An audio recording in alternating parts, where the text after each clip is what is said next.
YCP అధినేత జగన్మోహన్ రెడ్డిని చూడగానే క్యాడర్ పూనకాలతో ఊగిపోతుంది.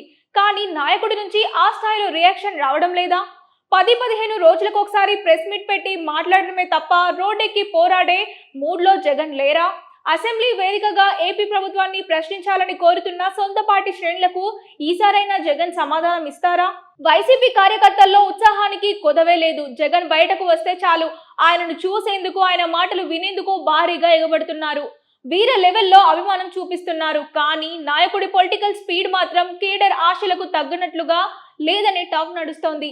10-15 రోజులకు ఒకసారి తాడేపల్లిలో ప్రెస్ మీట్ పెట్టడం, లంచ్ మోషన్ తరహాలో కాసేపు మాట్లాడి మళ్ళీ సైలెంట్ అయిపోవడం జగన్ కు అలవాటుగా మారిందనే విమర్శలు సొంత పార్టీలోనే వినిపిస్తున్నాయి. అధికారం కోల్పోయాక ఇప్పటి వరకు అసెంబ్లీ వేదికగా ప్రభుత్వాన్ని జగన్ గట్టిగా ప్రశ్నించిన దాఖలాలు లేవు. కేవలం ఎమ్మెల్యే పదవి ఊడిపోకుండా ఉండేందుకు అసెంబ్లీ ప్రారంభం రోజున వెళ్లడం, అటెండెన్స్ రిజిస్టర్ లో సైన్ చేసి కాసేపు కూర్చొని వచ్చేయడమే సరిపోతుందనే టాక్ పొలిటికల్ వర్గాల్లో సాగుతోంది. బయట ప్రెస్ మీట్లలో మాత్రం ఏపీలో పుట్టడు సమస్యలు ఉన్నాయి, మేము దిగిపోయాక రాష్ట్రం అధోగతి పాలైంది, ఇక ఊరుకోము, సమరబేరి మోగిస్తా, అవసరమైతే క్రాస్ రోడ్స్ కి వస్తా అంటూ హెచ్చరికలు జారీ చేస్తున్నారు.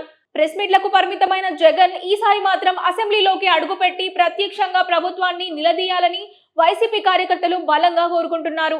సభలోకి వెళ్లి తొడగొట్టి సవాల్ విసిరితేనే ప్రభుత్వం దిగొస్తోంది, కేడర్ లో జోష్ వస్తుంది అని ఫిక్స్ అయ్యారు. జగన్ చేసిన వ్యాఖ్యల తర్వాత ఈసారి అసెంబ్లీ సమావేశాలకు తప్పకుండా హాజరవుతారని, గలమెత్తుతారని ఆశగా ఎదురుచూస్తున్నారు. మరి జగన్ నిజంగానే ఈసారి అసెంబ్లీకి వెళ్లి ప్రభుత్వాన్ని ప్రశ్నించి తొడగొడతారా, లేదా ఎప్పటిలాగే కేవలం ప్రెస్ మీట్లకే పరిమితమై షార్ట్ టైం పాలిటిక్స్ కొనసాగిస్తారా అనేది ఇప్పుడు ఏపీ రాజకీయాల్లో హాట్ టాపిక్.